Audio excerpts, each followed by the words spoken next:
Good morning. The song for Prelude this morning, written originally by Canadian Joni Mitchell in 1969, I thought was especially relevant for where we are today and especially for Memorial Weekend. And so once again, my dear Johnny, my dear friend, and so once again you are fighting us all. And when I ask you why, you raise your sticks and cry, and I fall. Oh, my friend, how did you come to trade the fiddle for the drum? You say that I've turned like the enemies you've earned, but I can remember all the good things you are.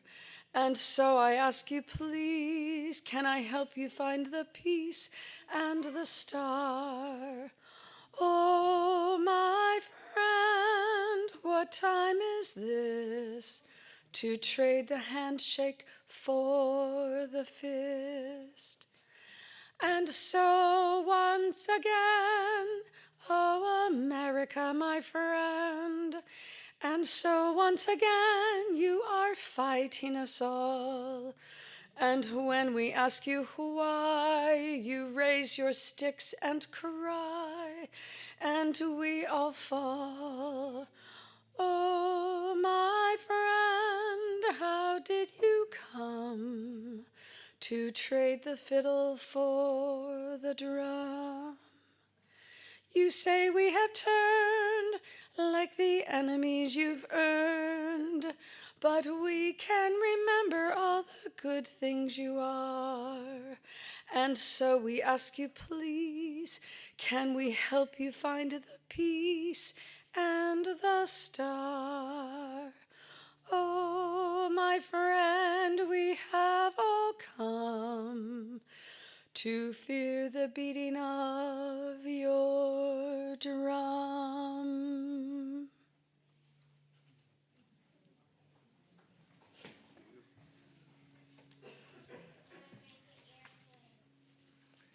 Good morning. I'm Ron Sampson, and I am happy to be your worship associate this morning. It is my joy to welcome members and visitors of all ages, those connecting online, and those of you who are here in the sanctuary. Today is a meaningful day. We will all hear in just a few minutes a special announcement from our interim search team. We'll all find out together who and what this could possibly be about. But first, let us all take a minute or two and greet all of those around you.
It's good to be together.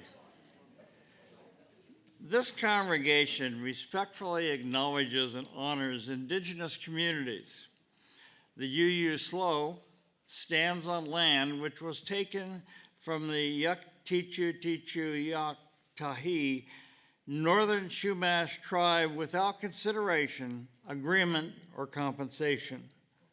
We honor their historical and sacred connection to this land. This morning, I would like to extend a special welcome to our visitors. We are delighted you chose to be with us today and invite you to stay after service for some informational conversation. If you are here in person, you may gather in our social hall through the doors or the labyrinth outside the front doors or back doors, depending on which way you're facing. Those visiting online are welcome to stay after service for a conversation with other participants on Zoom. If you are new to Unitarian Universalism and want to know more, we invite you, those in the sanctuary, to fill out the green visitor card in the pews here. These can be placed in the offering basket later in the service. Visitors online are encouraged to fill out the visitor form on our website, UUSLO.org, at the bottom of the main page. If you have questions about the congregation or about Unitarian Universalism, please find the good people at the newcomers table in the social hall after the service today. Or you may contact our membership director, Larry Aquinta, at membership.uuslo@gmail.com. We encourage everyone to greet someone you don't know after the service. Once again, a warm welcome to all.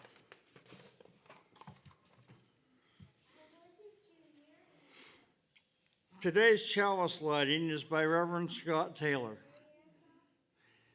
In the soft light of this flame, may our lives shimmer anew. May we notice new possibilities in those relationships that seem lost. May the hunger grow within, give birth to new dreams. May the courage of letting go pull a new story into view. May what is give way to what might be. May we believe again in the world we imagine. Thank you.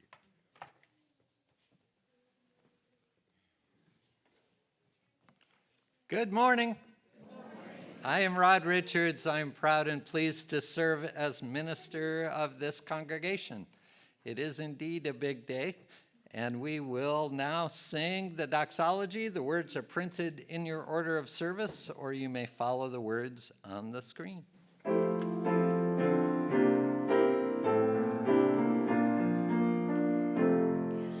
Sometimes it's hard to even dream. Imagination loses steam. Then life's sun strikes a different chord and opens up the unexplored.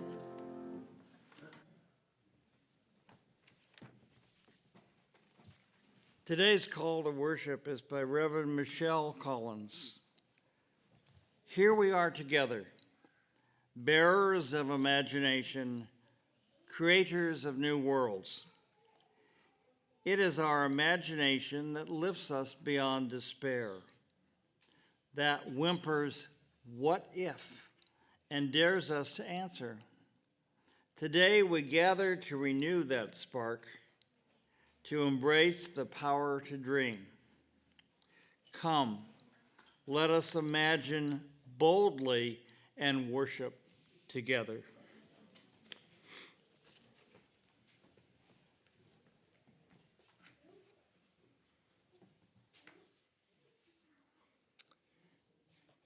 Before we sing our first joyful hymn, I would like to invite the members of the interim search team forward to introduce themselves and to share a little joy with us.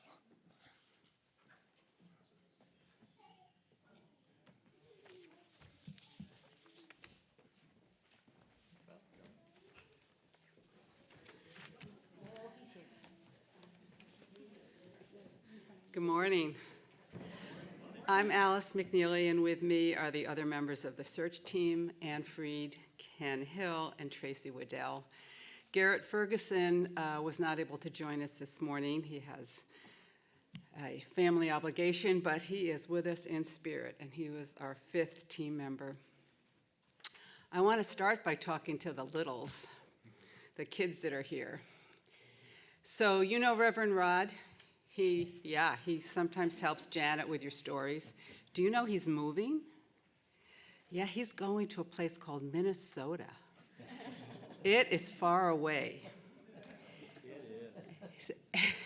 So we're going to be getting a new minister, and that's what we're talking about today. But Minnesota, let me tell you, there's no ocean there. You know how you have an ocean and a beach to go to? It is far away from any ocean. But there's a really, really big lake there called Lake Superior. And there's also more than 10,000 other lakes in Minnesota. So he and Hanji will be able to go swimming whenever they want. There's just lots of lakes. So now I got to talk to the grown-ups a little bit. So grown-ups. Rod Richards has really raised the bar for ministerial excellence in this congregation.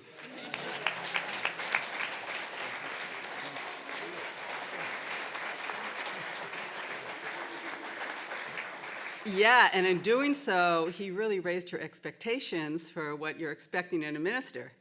No pressure here. So our goal was to find another voice, a new voice, that would also inspire. Someone that would honor our legacy of our shared ministry with Rod while moving us forward in these very challenging times. We are pleased to announce that Reverend Brigitte Vieira will be joining us in August as our interim minister. And Tom's got her photo up there. There she is. So kids, I gotta tell you a couple things about Brigitte. Very cool name, right, Brigitte?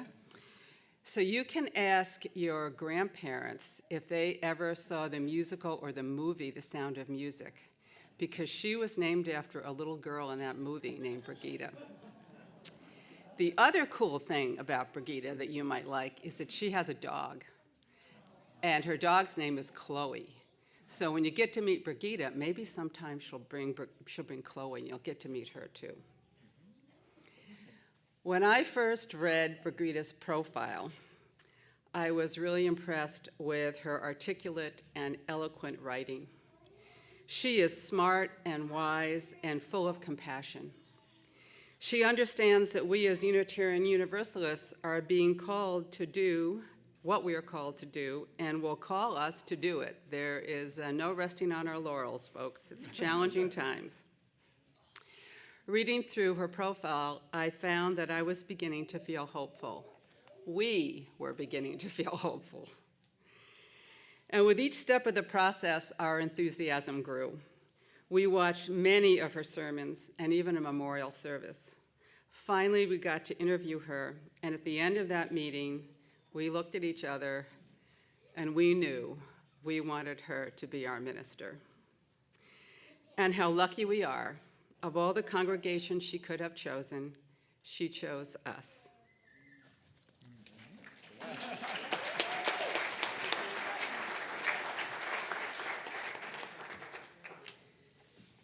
Yeah, the theme today with imagination and courage and opening up, trying new things, it was really interesting to read all these profiles of the ministers and get to meet them. But I'll tell you, Brigitte really stood out. And I took notes, copious notes of all the different candidates, and they were all wonderful, truly wonderful. And in my notes for Brigitte, I wrote, "I'm spellbound. I find myself literally leaning in to Zoom to hear more about how she phrased things, her articulation, her ideas. And so I so look forward to having her share that with the congregation. I think it's just going to be wonderful. And I wanted to share also some thoughts from Garrett Ferguson because he couldn't be here today. He says, getting to know Brigitte was a wonderful experience, and I was thoroughly impressed about many of her characteristics. She's kind, considerate, and most importantly, passionate about the work she wants to do for her community. We know that's important, right? She brings out the sense of justice and unity within all of us, which is a necessary attribute in trying times. I'm very happy that she's coming to our congregation and the gifts she will bring along the way.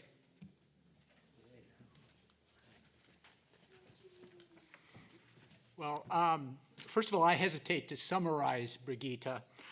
Our interview got the work done of answering the questions that we brought, but it became actually more than work. It became a conversation to understand each other. I'm excited for her to come and work with us to start a conversation which I know will deepen connections we have already been building here. It is obvious she also understands how to bring joy as well.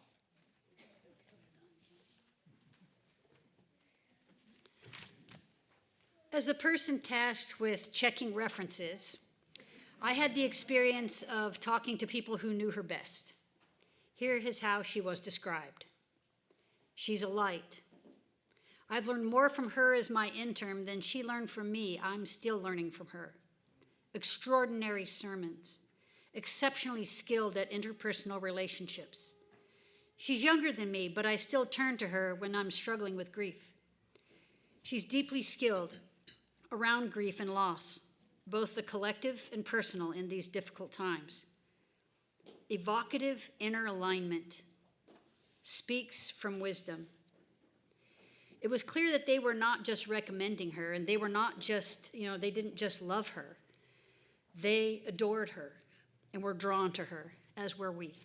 We're excited for you to meet her.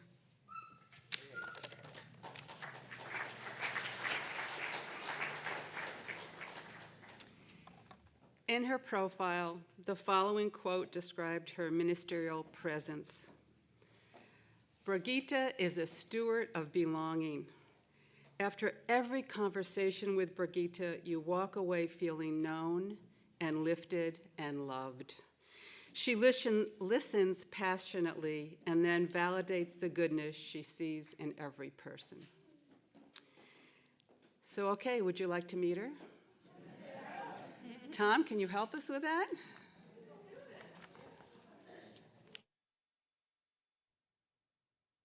Hello, dear ones. My name is Reverend Brigitte Vieira. I use she, her pronouns, and it is my honor to be joining you this August as your interim minister. Interim ministry is all about how we UUs live into our shared value of transformation. And this is really exciting work. My role is to accompany you with care and curiosity as we ask some big, bold questions about who we have been, who we are now, and who we are being called to become. And I think this is really bold, courageous work because how we live into being a UU and being in shared community at this particular moment of time requires so much curiosity and also a sense of humor and humility. And that's exactly why I was drawn to your unique faith community. It's clear to me that you are a people who know how to do some really big, hard, transformative work, but you know how to do so in a way that is full of laughter and joy and hope.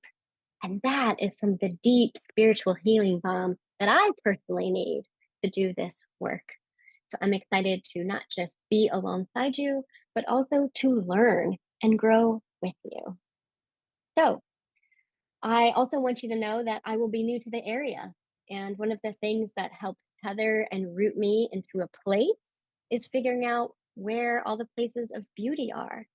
So when I get there, I want to hear from you. Where are you finding beauty in your community? It could be a little cafe, it could be in a conversation that you've been having, or the best place to watch the sunset. I want to know, where do you find beauty as we take this journey of making beauty together? Until then, I wish you all well and more joy, celebration, and good cheer. Thank you, beloveds. Be well.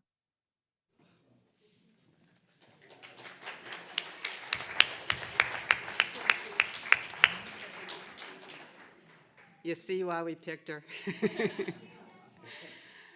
So we just got to hear that as well. And since she would like to know about places of beauty and where we find beauty, we're going to, later in the summer, put up a mailbox in the social hall. And you all can do drawings or make notes, put things in the box if you want to let her know where you find beauty. And then we'll have that for her here when she arrives. But I know she's going to want to have the conversations with you about it as well. Thank you.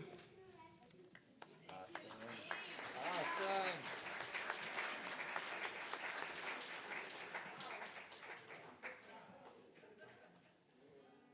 Wow, thank you. Thank you all. I am so excited for you.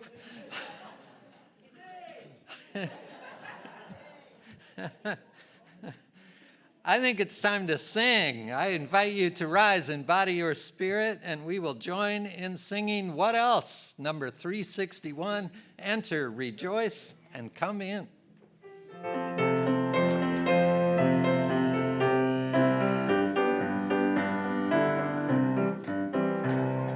Enter, rejoice, and come in. Enter, rejoice, and come in. Today will be a joyful day.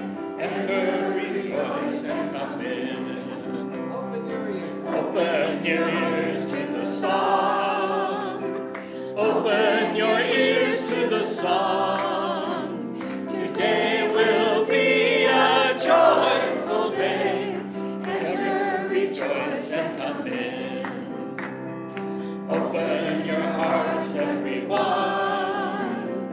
Open your hearts, everyone. Today will be a joyful day.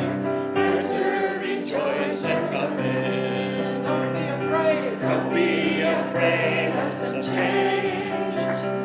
Don't be afraid of some change. Today will be a joyful day. Enter, rejoice, and come in. One more time. Enter, rejoice, and come in. Enter, rejoice, and come in. Today will be a joyful day. Enter, rejoice, and come in.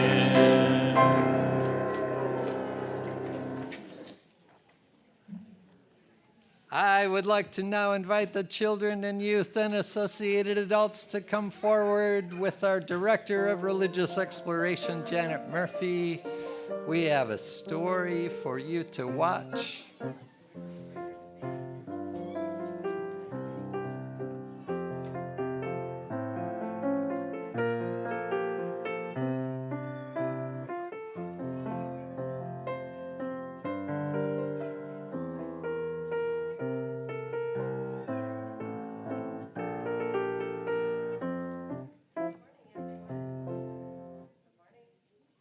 Third time. Good morning, everyone.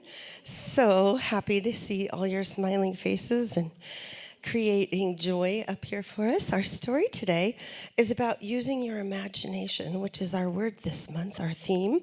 And it's about going on a visit to a pond. If you went to a pond, what might you see there? Who can tell me? Fish, frogs, what else? Gold? Maybe. Rocks, lots of rocks. All right, well, let's see what we imagine in this particular pond. Here we go. Today we'll be reading Beyond the Pond by Joseph Kufler.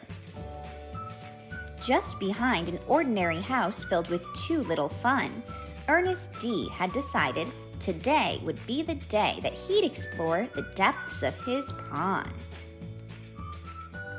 Ooh, exciting. So he tried sticking a stick, and dipping a hook, and sinking a stone, but nothing touched. "My pond has no bottom," said Ernest D. "My pond goes on forever. I've always wanted to explore a pond with no bottom. Oh, how exceptional!" Looks like he and his dog are super excited. So, Ernest D. gathered his explorer supplies. What does he have there? A bone for his dog, of course.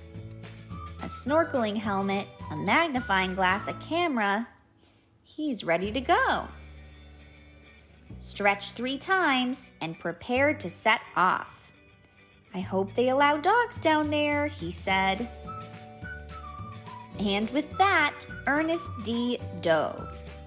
Down between the fishes and the frogs, past the squid and sharks and shapeless things, into his pond forever deep. I see some squids.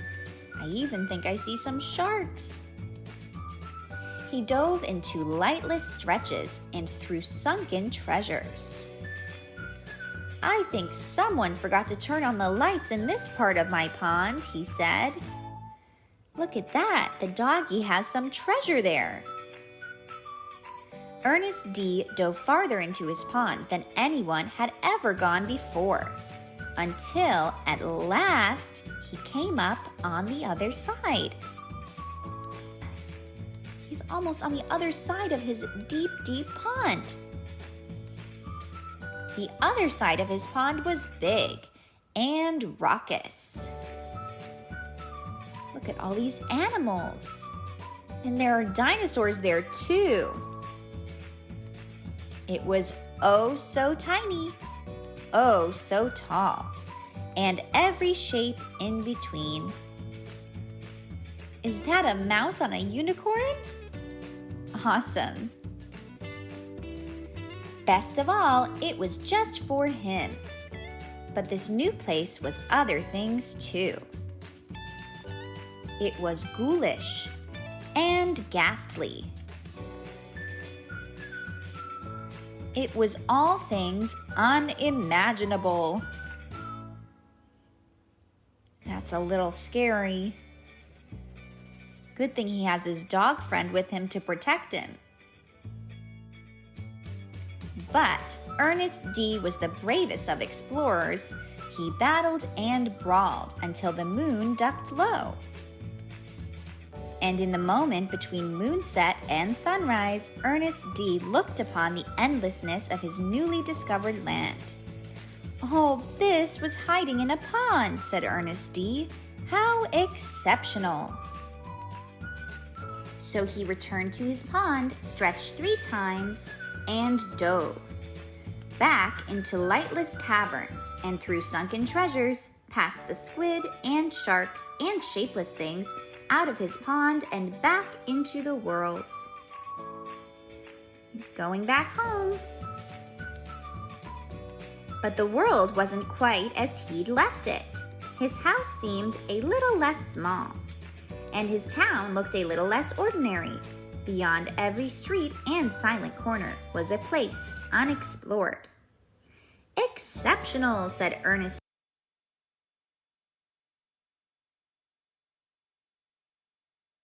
Exceptional. What do you think? Was Ernest pretty good at using his imagination? Yeah. Lots of things that wouldn't really be in the bottom of a pond were in that story, weren't they? Treasures, yes. Oh. Mice on unicorn is Rod's favorite there. Squid in a pond. And squid in a pond, yeah. Sharks. I like the spiders and bats.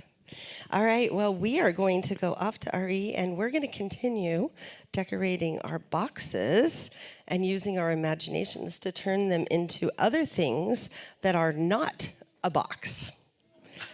Here we go. So we will take the light from this shared flame into the religious exploration space with the children and youth.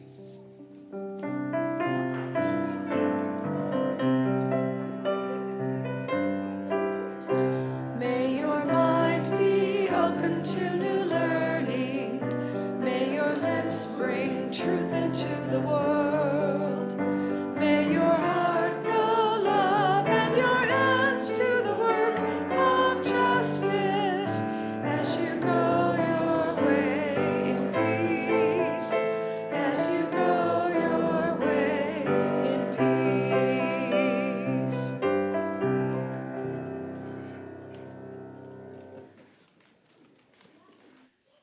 It's just laughing. There were many different modes of mobility going out there. This year, we are pleased to have a series of reflections from members of this congregation who served as board president during my time here. We trust that looking back at some slices of congregational history, remembering what was will inspire even greater excitement as you look ahead to create what will be. Roots hold me close, wings set me free.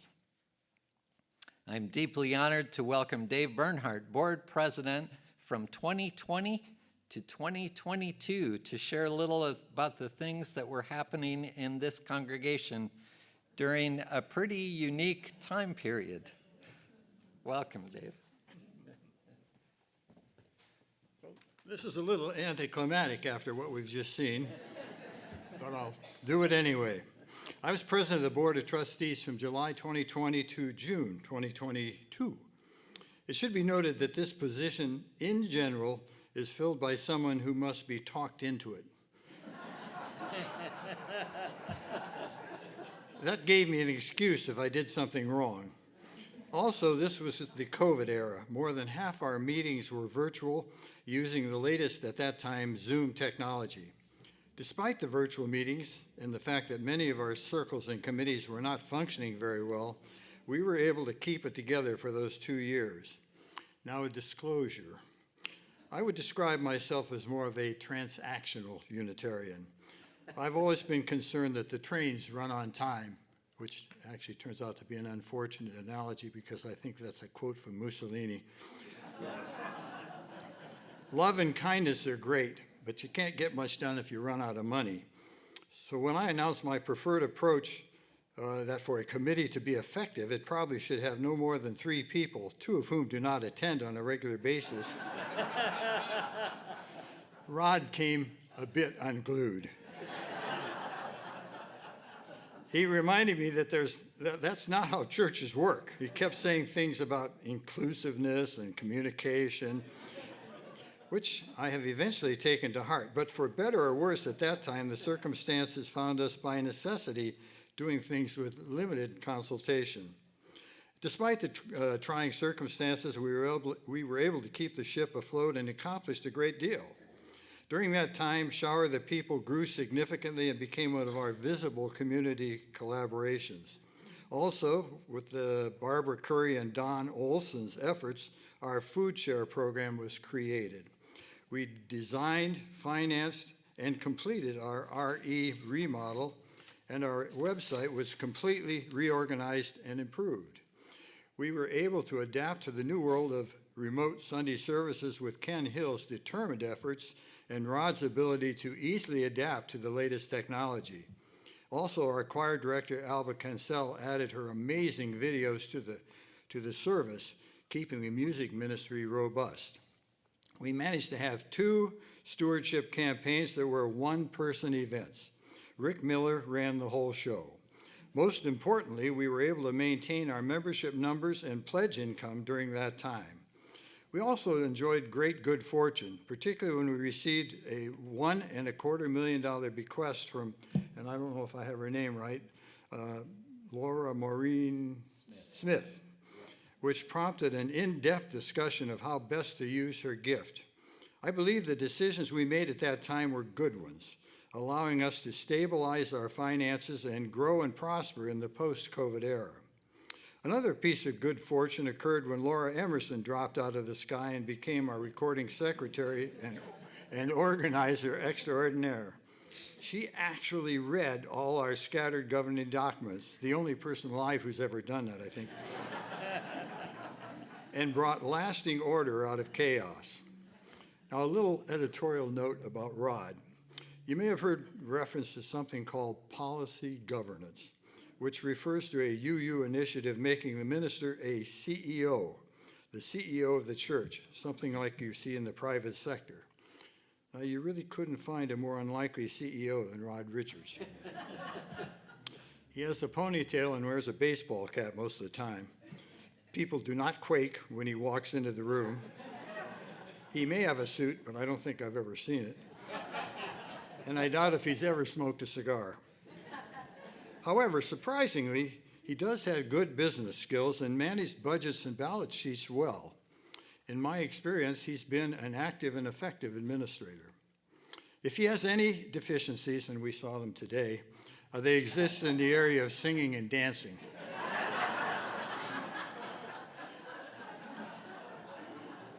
These shortcomings, however, are more than offset by his wonderful thought-provoking sermons. So in summary, he has presided over a period of true growth and prosperity of the church and will be dearly missed.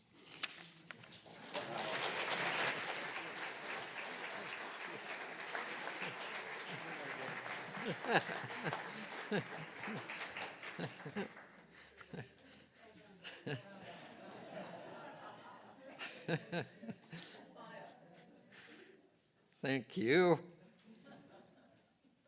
And I would like to now invite Ingrid Pierce forward for an announcement about an upcoming celebration.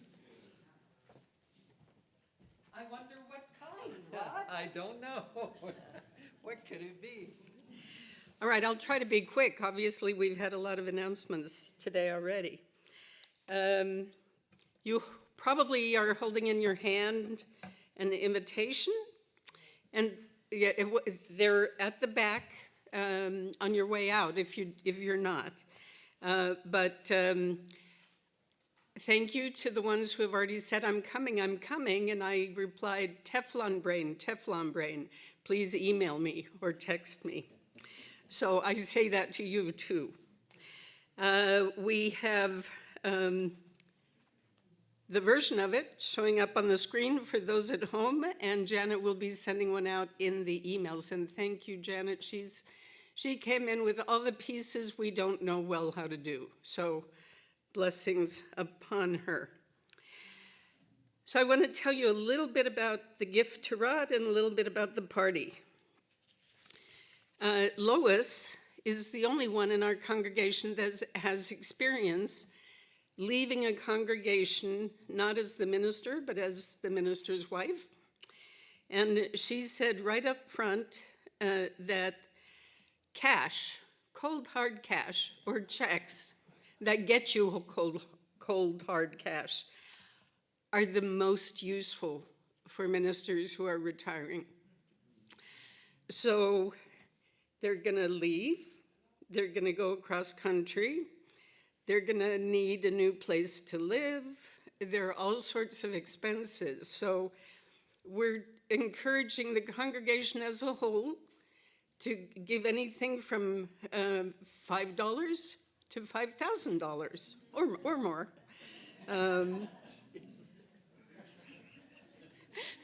He's going, oh my God. Anyway, next week and the following week, and on the day of the party, a beautiful box, Marie's beautiful box that Tracy has altered to take donations will be in the social hall. So next Sunday, the following Sunday, and on the day of the party. Cash goes without saying. Checks should be made out to Rod, because if they're made out to the UUSLO, he has to pay taxes on it, because then it's more like pay than a gift in the eyes of the IRS. So cash, no worries, checks to Rod. And they'll be kept in the safe between Sundays. So you can feel assured that when we take the box in after, everything that's put in will be put in the safe. Okay. So the party's going to be in two parts. We know some people can't come for the whole thing, so we wanted to let you know what the two parts are. From after the service, 11:45-ish, for an hour, it'll be in the social hall, and it'll be fun and informal and food-based, and you can come up to Rod. We will have a little sign that has a stop as well as a go, so that he can go to the restroom if he needs to. But otherwise, it'll be an excellent time to just go and say, oh my gosh, you've changed my life. Then we have 15 minutes of you get to go to the bathroom too. And at 1, we'll come right in here. And this will be the more formal part. We have limited the formal part. The board will say something, our committee will say something. You might even hear from the search committee of 13 years ago. There'll be an opening musical number, there'll be a closing musical number, and there might be a presentation or two. But that's it, and everything else is you.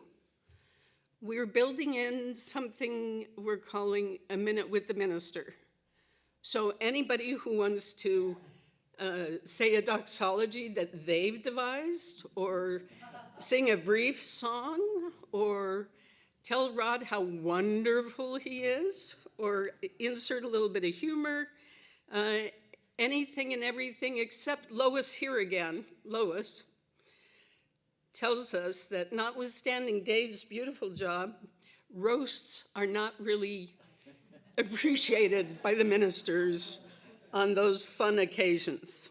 So anything else, go for it. And lastly, I just want to make sure you know, again, who the committee members are so you can ask questions. We've got Lois Allen, who has both been coordinating the music portion. We've got, and advised us, we've got Janet Murphy, who the invitation, that beautiful invitation is all her doing. Let's see, we've got Mary Sampson, who's not here today, but she and I are making food. So we really, your RSVP is important because we don't want to throw any away, and we don't want to have too little. But you have all the way till the 1st, which is only a week, and then wiggle room for another week, because we're not going to buy it until after that. But please RSVP.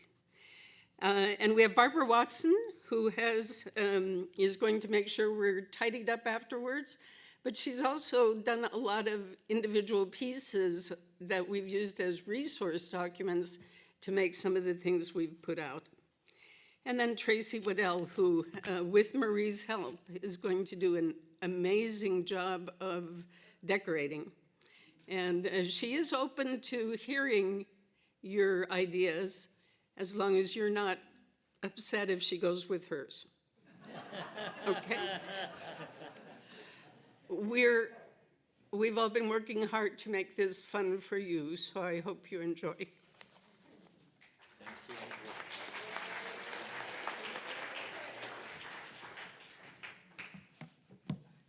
Thank you. This really is a congregational celebration. I think of it as the time that we've spent together and how much that has meant to me, certainly. And so I hope everyone has a good time. It is a time of new beginnings, and your 2025 auction committee wants to remind you to get involved. Your gatherings, activities, and offerings will build connections and provide us enjoyment for months to come.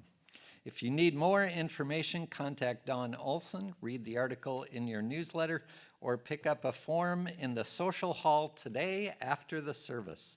The deadline for submissions is June 1st, which is coming up quickly. At noon today, I will guest host UU 101 for anyone interested, if the service is over. I'm serious, I'm teasing. For anyone interested in learning more about Unitarian Universalism, the session will last about an hour. Everybody's invited. I think we may have special guests here, our visitors from the Cal Poly Religious Studies Club, so we certainly invite them to be here, to be there, and to be here. So happy to have you here. This Tuesday, Coffee with the Minister is in Los Osos, hosted once again by Andrea Brown. Thank you, Andrea. This will be my last Coffee with the Minister here. But remember, I will be here throughout the month of June and happy to arrange to connect with people. We've had a lot. And we have set aside this time in our service to share with each other those milestones, those joys, those sorrows, those concerns that are most deeply felt in our lives that we wish to bring forward for everyone to hear. This is from Gina Whitaker. What a great joy it was to attend Jessica Lynn's presentation last Thursday, and Jessica is here today. So good to have you here. So wonderful to see at least 20 UUs in the audience and hear Jessica's story once again. Her presentation is rich with a full-scale video accompanist. Jessica Lynn undeterred. She certainly is, and she's here today to see us all. Welcome. Good to have you here. Thank you, Gina. And this is from Jim Crawford. I am grateful today for my two girls, both born the first week of June. Indeed. And this is from Volanakis. I want to give thanks to the God of Abraham for being accepted into this community and the providence that has fallen into my lap like manna this last month. With your help, I not only landed a job, but you all helped me get the CPR first aid certificate that I needed to keep it. He has also bent the ear of power so my concerns, which are your concerns, can be heard.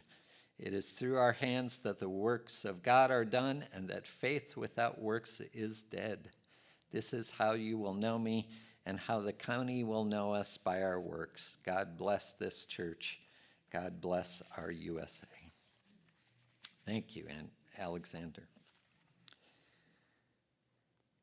And an update on Joan Sargent, who is doing well. She had open heart surgery this past week.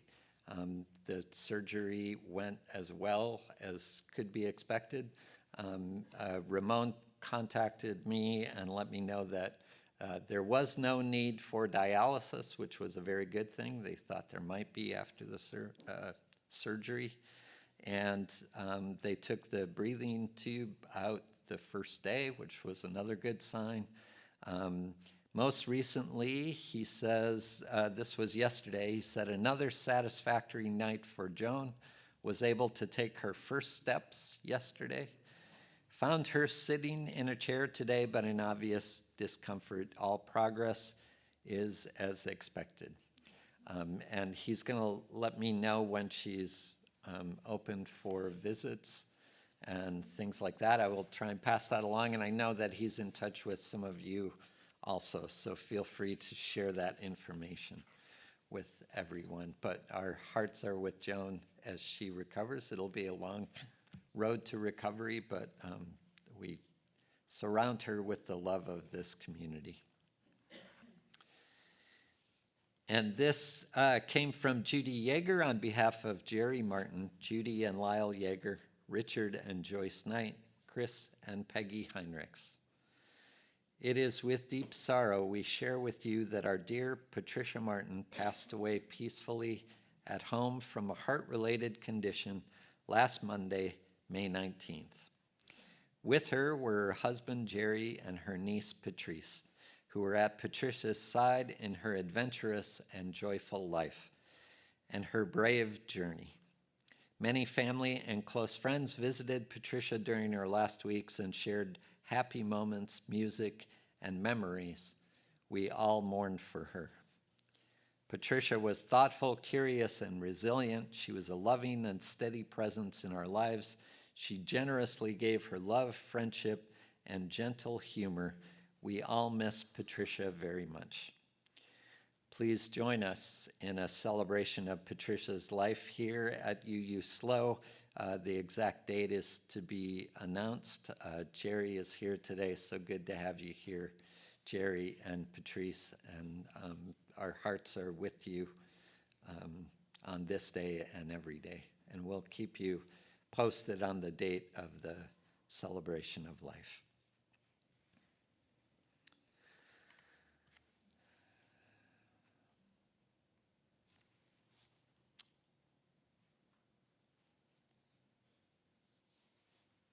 I was going to share some words. I think I'll hold these until next Sunday, perhaps.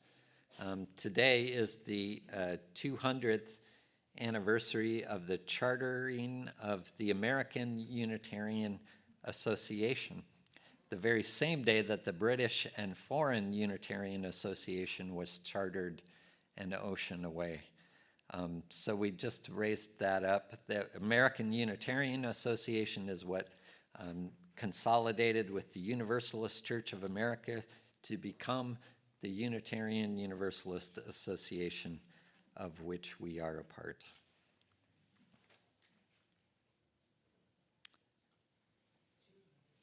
And we are carrying on that living tradition. So let's hold together all those joys and sorrows that were spoken, and all those joys and sorrows and concerns that we hold unspoken. But we hold them together in this community. Let's open up our hearts to a prayer for the healing of pain and to a renewed awareness of and commitment to the truly awesome power of love within and beyond this community.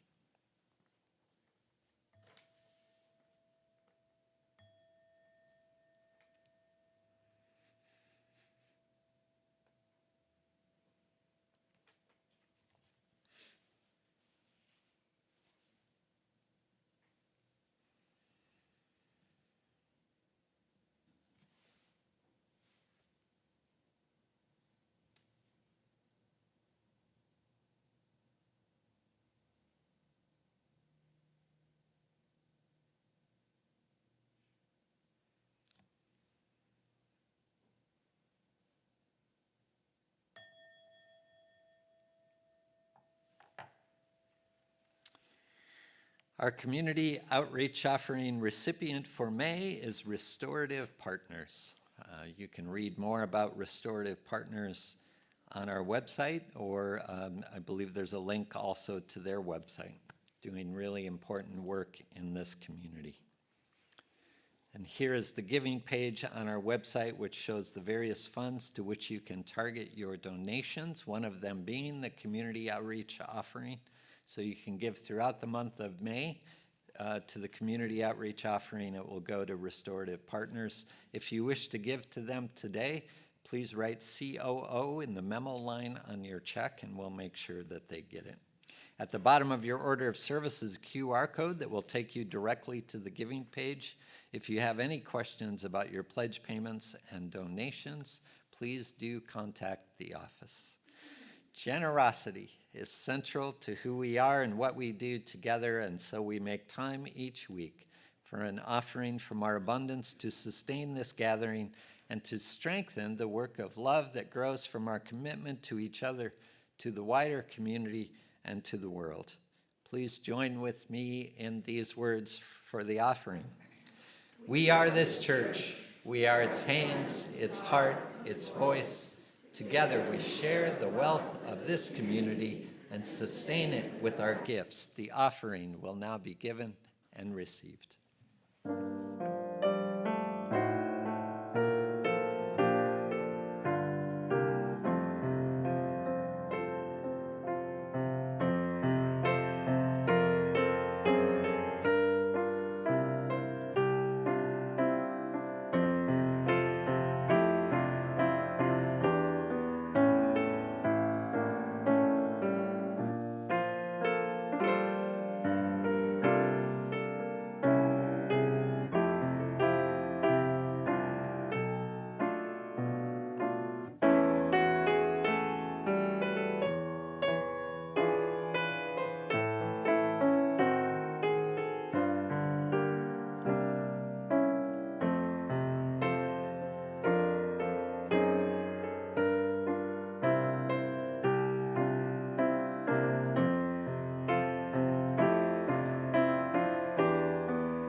Today's first reading is from Looking into Darkness by Rebecca Solnit.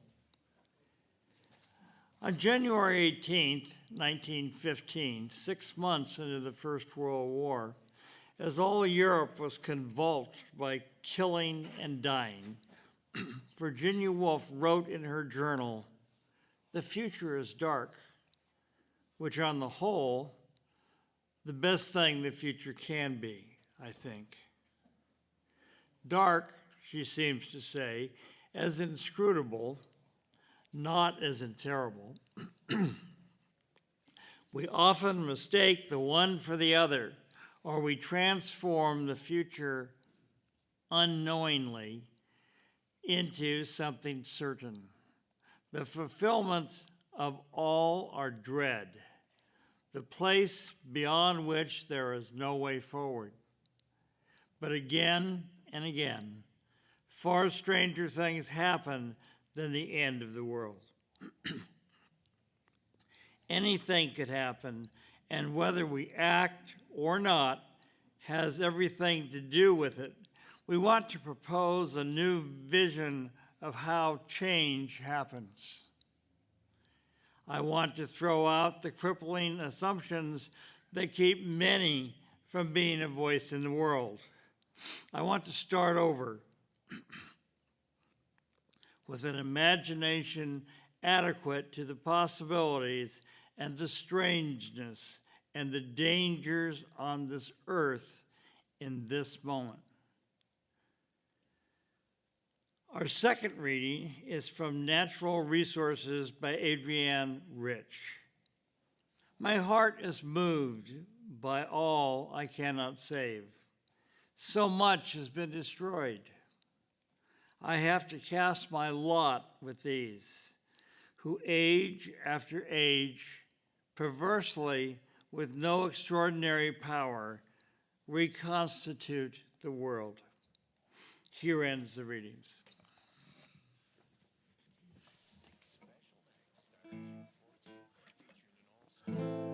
There's godlike and warlike and strong like only some show, and there's sad like and mad like and had like we know. But by my life be I spirit, by my heart be I human, by my eyes be I open, by my hands be I whole.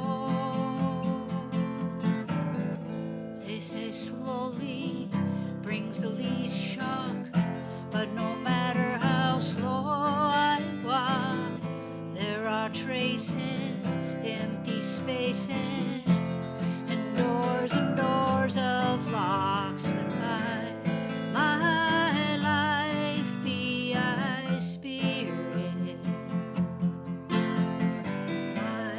my heart be I human, by my eyes be I open,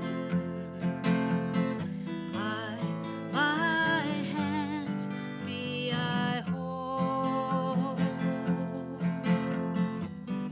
You the young ones, you're the next ones, and I hope you choose it well.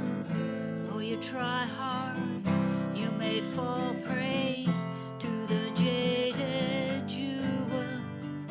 By your life be you spirit, by your heart be you human, by your eyes be you open, by your hands be you whole. Listen, there are waters hidden from us. In the maze we find them still. I'll take you to them. You take the young ones. May they take their own in turn. But by our life be we spirit, by our hearts be we human, by our eyes be we open, by our hands be we whole.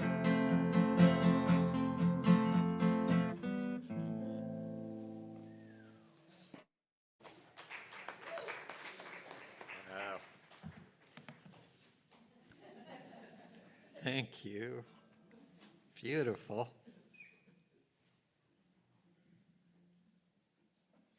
Thus endeth the sermon.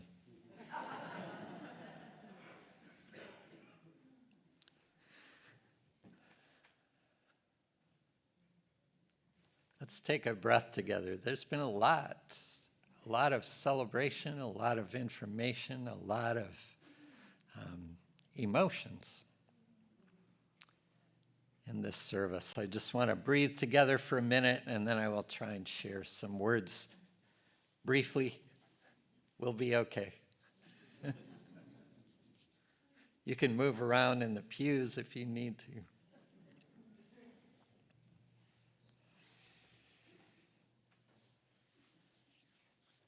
All happy families are alike. Each unhappy family is unhappy in its own way.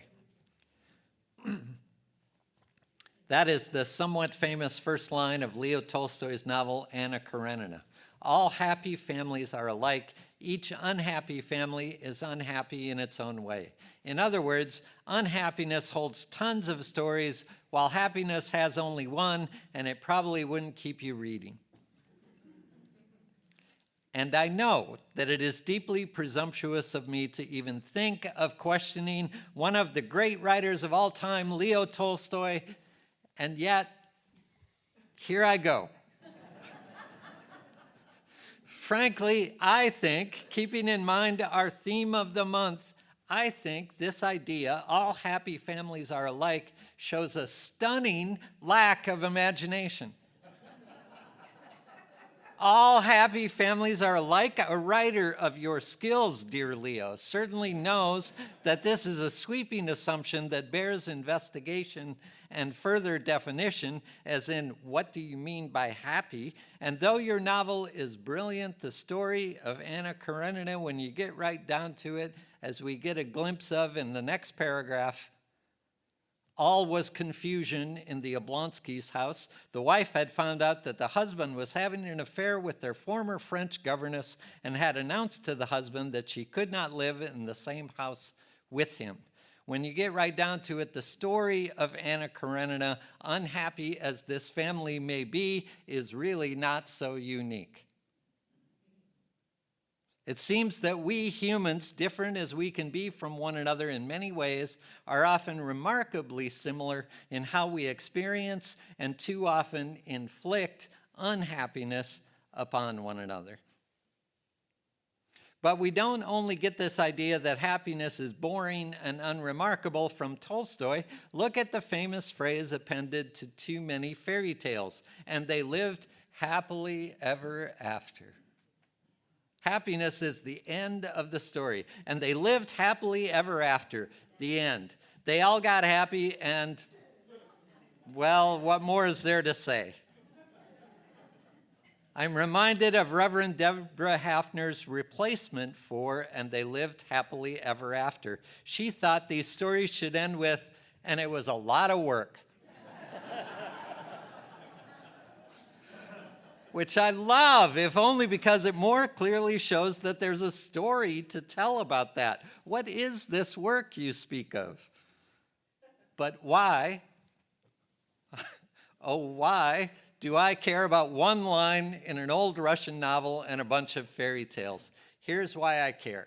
Because I believe stories help define who we are and the world we wish to build, and because I think the way that we have unintentionally framed happiness as this nice, if uninteresting, reward that comes at the end of a really good story about fighting battles and overcoming obstacles and defeating evil, this has left us unable to tell the stories we need to be telling, the dreams we need to be dreaming, the visions we need to be casting in these admittedly perilous times. Where are the stories about this happiness that we pursue? Because if happiness has anything to do with joy, the joy we have pledged to inspire in our mission, and if joy has anything to do with the rest of our mission, and it does, he said confidently, if joy is related to deepening connections by nurturing spiritual growth and practicing justice, then believe me, there are countless stories to tell. Good stories, engaging stories, necessary stories, life-giving stories, many as yet untold stories. This is not a tra-la-la, let's pretend life is simply wonderful joy. This is not something that comes at the end of a story about struggles. This occurs within the struggles, but it also holds a vision of what the struggles are for, what we are working toward. We need to craft these stories, tell them, share them, live into them. Otherwise, we will just keep repeating the old stories. And so, once again, oh America, my friend. And so once again, you are fighting us all. And when we ask you why, you raise your sticks and cry, and we fall. Oh, my friend, how did you come to trade the fiddle for the drum? If we only have stories of what we are fighting against and not what we are living for, then we can easily fall prey to despair when the struggle feels like it is too much to bear, or when the future feels so uncertain. And believe me, I get it. The future looks dark. But I can easily transform the future's unknowability into something certain, as Rebecca Solnit points out. I can imagine it to be the fulfillment of all my dread, the place beyond which there is no way forward. I fall prey to a failure of imagination. And rather, I declare, this is the end. It is an understandable phenomenon. One need only read, turn on, click through the news of the day. There is a reason that dystopian fiction has become an entire, immensely popular genre all its own. Apocalypse by the rising heat of climate change, the depletion of natural resources. Apocalypse by artificial intelligence outgrowing its need for humans. Apocalypse by zombie attacks. Shows with titles like The Walking Dead and The Last of Us, best of lists of the top 15 apocalyptic TV shows, the 25 best dystopian novels. And listen, I have watched many of these shows. I have read many of these books. I have enjoyed them, though that seems like an odd word to use. I have appreciated them. I have learned from them, but at a certain point I have to ask myself, where are the other visions? What if this is not the end? What are some other possibilities? Again and again, Solnit writes, far stranger things happen than the end of the world. Anything could happen, and whether we act or not has everything to do with it. I want to start over, she says. I love this. I want to start over with an imagination adequate to the possibilities and the strangeness and the dangers on this earth in this moment. We have placed love at the center of our Unitarian Universalist values. Love at the center. Doesn't that spark one's imagination? What does that really look like? To ask myself in every situation, what does love look like in this circumstance? There's never only one answer. There is a veritable universe or universes of unexplored territory. This pond has no bottom. Listen, there are waters hidden from us. In the maze, we find them still. We'll take you to them. You take your young ones. May they take their own in turn, Tracy sang. And by our lives be we spirit, and by our hearts be we human, and by our eyes be we open, and by our hands be we whole. That is a beautiful prayer. This pond, this congregation has no bottom. There is so much you have done and are doing, and so much more to explore in how you live out this beautiful mission you have articulated, so much to explore in all the things that arise from placing love at the center. How exceptional, as Ernest D. from our story would say. Ralph Waldo Emerson wrote, "We have a great deal more kindness than is ever spoken." And I would add, than is ever sung about, than is ever written, than is ever told. The whole human family, he writes, is bathed with an element of love like a fine ether. How many persons we meet in houses whom we scarcely speak to, whom yet we honor and who honor us. How many we see in the street or sit with in church, whom though silently we warmly rejoice to be with. Read the language of these wandering eye beams. The heart knoweth. Things are scary right now, I know, but we know even in this maze, we find the waters that they tried to hide from us.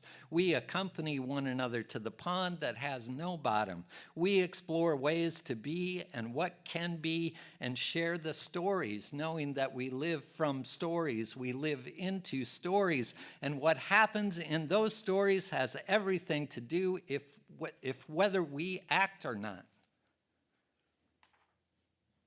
We, along with poet Adrian Rich, cast our lot with those who age after age, perversely, with no extraordinary power, reconstitute the world. So may it be. Let's sing. I invite you to rise in body or spirit and join in singing number 389, Gathered Here, and Andy and Linda will lead us.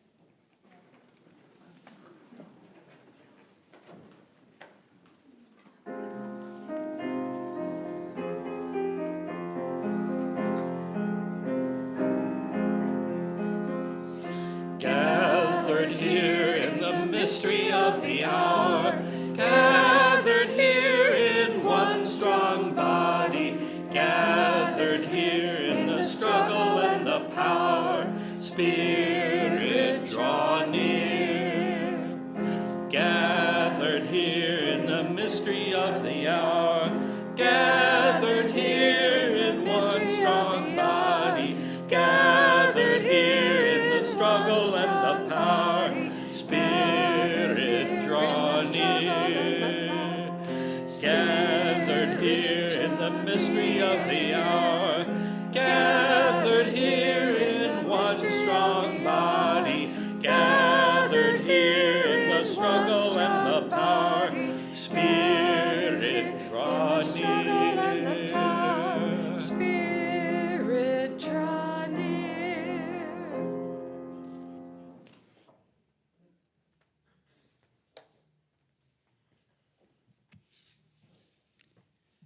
Please join with me in saying the words we use each Sunday as we extinguish the chalice. We extinguish flame, but not the light of truth, warmth of community, or the fire of commitment.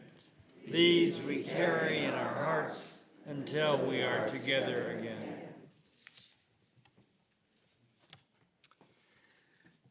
As I prepare soon to enter the unexplored territory that awaits me in whatever retirement means, and you prepare to enter the unexplored territory of welcoming new ministerial leadership and the opportunities to look at all the workings of the congregation with fresh eyes, curious minds, and open hearts, these words of Leslie Takahashi come to mind.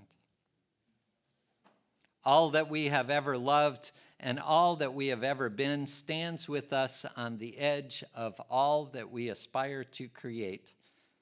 A deeper peace, a larger love, a more embracing hope, a deeper joy in this life we share. Go in peace and joy and love. You may listen to the postlude before you go. Be humble and kind.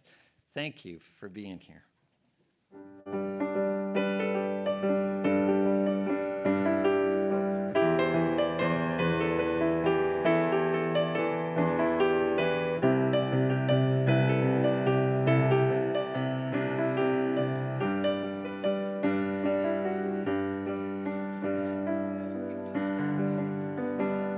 The front door, don't forget the keys under the mat. When childhood stars shine, always be humble and kind. Go to church, 'cause your mama says to. Visit Grandpa every chance that you can. It won't be a waste of time. Always be humble and kind.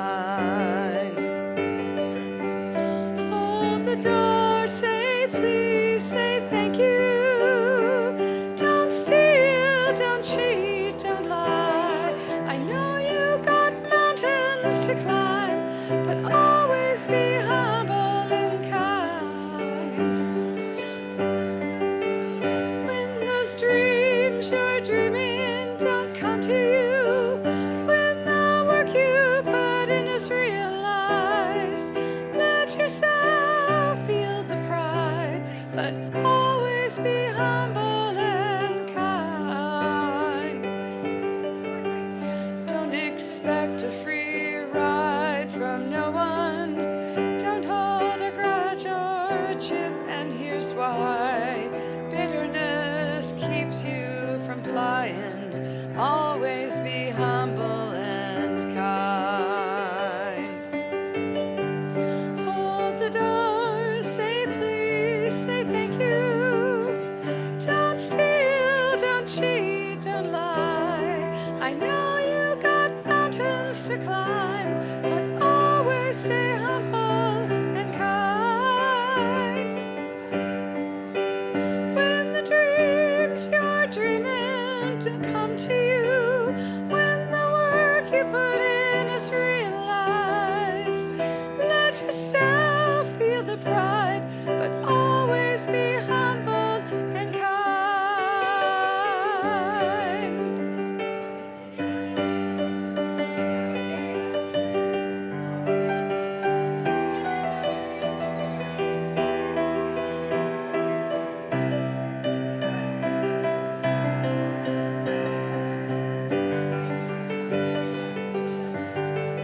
Don't take for granted the love this life gives you. When you get where you're going, don't forget to turn back around and help the next one in line. Always be humble and kind.